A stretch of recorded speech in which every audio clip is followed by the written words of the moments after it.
3.1 Quadratic Functions, Day 1 and 2. Your learning goal is that you'll be able to write functions in equivalent forms and graph functions with and without technology. Now, in this lesson, we're going to learn about or review how to graph a quadratic function. Quadratic means there's a square. So this will have a square. And your book teaches this differently, but this is the vertex form. The book says standard, but this is vertex form. And they call it vertex because you can see the vertex, which is H and K. And we're still going to use transformations with our parent points.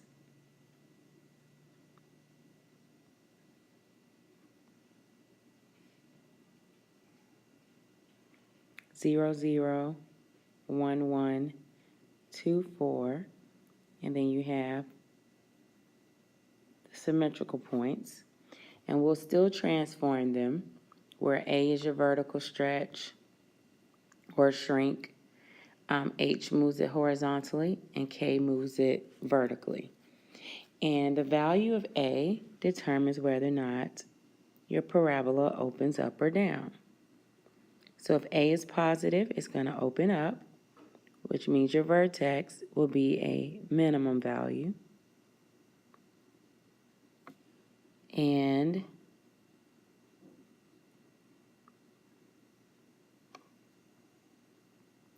if A is smaller than 0 or negative, it'll open down. And your vertex now is a maximum value.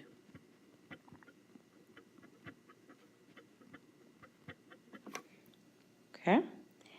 So we'll start off with our parent function, and then we'll transform. Something different that we didn't have in the previous lesson is our axis of symmetry, which divides our parabola in half, and it's always x equals h. So it goes right down the middle. We have our domain, which is always negative infinity to positive infinity. And then your range, depending upon how your parabola is opening. If it opens up, your range is k to infinity. If it's down or facing down, it's negative infinity to k. And then I'll go over x and y intercepts later. Example 1, we're going to graph the quadratic function and then find all the characteristics of this function. So first we start off by finding our vertex, which we already have, which is 3, 1. That's h and k. And that kind of gives you an idea of how you're going to graph this.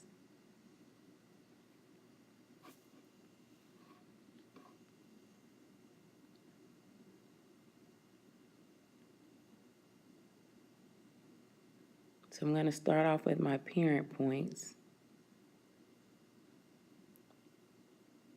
And I have a vertical stretch.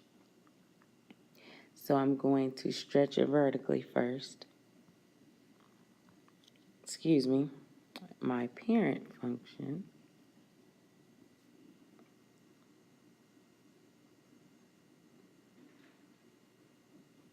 And then I'm going to stretch it vertically.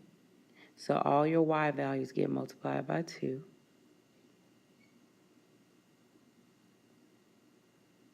And you don't have to show this anymore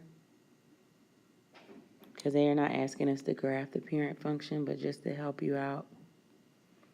You're going to move each point right 3 over 1.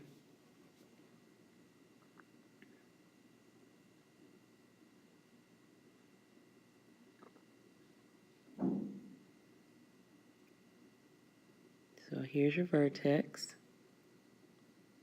1, 2, 3.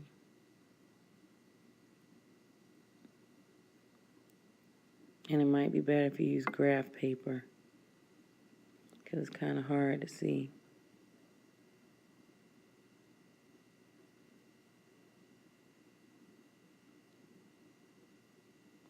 So here's that parabola. Now your axis of symmetry goes right down the middle. I'm going to call it AOS. It's x equals 3 because it's always x equals h. Your domain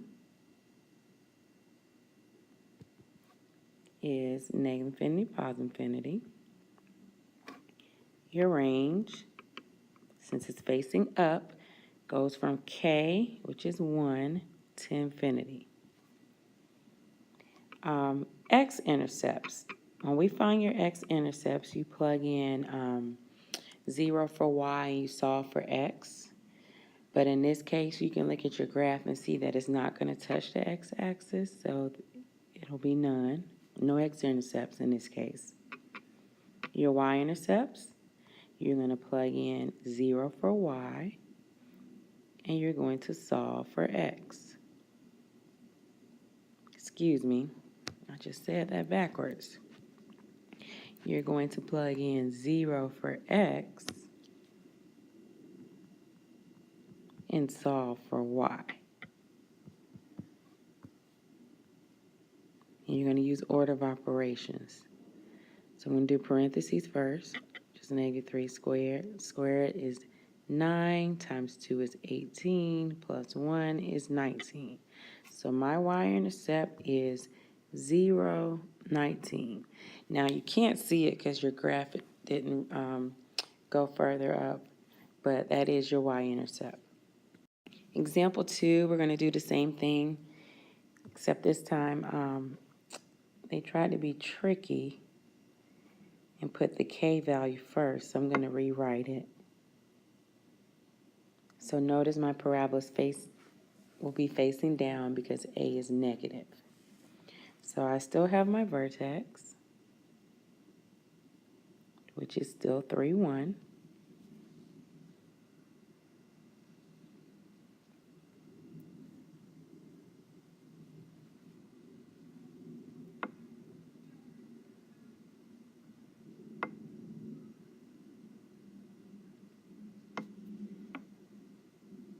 So I'm going to start off with my parent points. There's no stretch this time, but there is a reflection.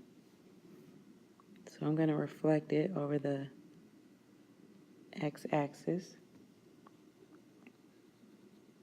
And I'll shift everything right 3, up 1.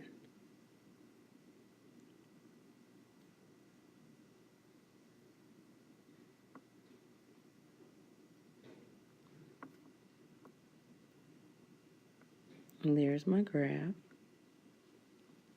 My axis of symmetry goes right through the middle.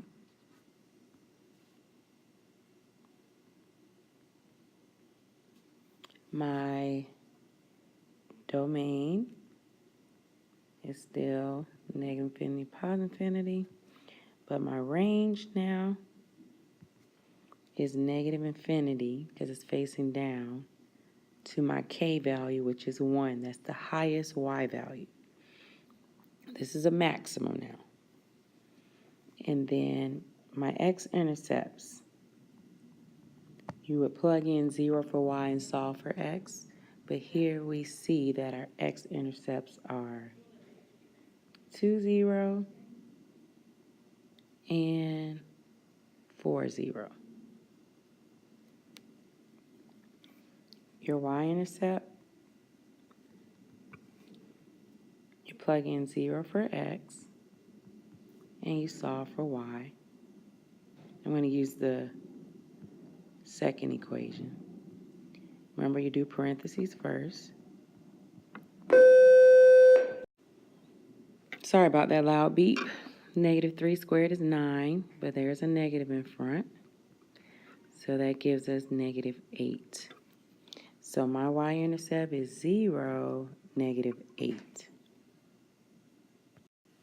So just to recap, if you ever have to find the x-intercepts and you can't tell from your graph when it's in vertex form, and I'm going to use the one we just used from example 2. So finding x-intercept means you're plugging in 0 for x, and you're going to solve for y. Oh, said that backwards. Plug in 0 for y and solve for x. So first I'm going to subtract the 1 over.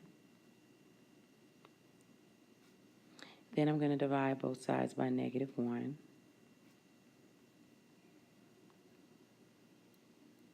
Then I'm going to use our famous square root property. I'm just typing it for you so it can look nice. So I'm going to square root both sides. Remember, you should have 2 answers. So x minus 3 equals plus and minus 1. So if it equaled 1, then your x-intercept would be 4. So it's 4, 0, which is what we got on our graph. Or you can have x minus 3 equals -1. Adding 3, you get 2. So that other intercept was 2, 0. So if you ever have to find x-intercepts, you're going to use the square root property to do so.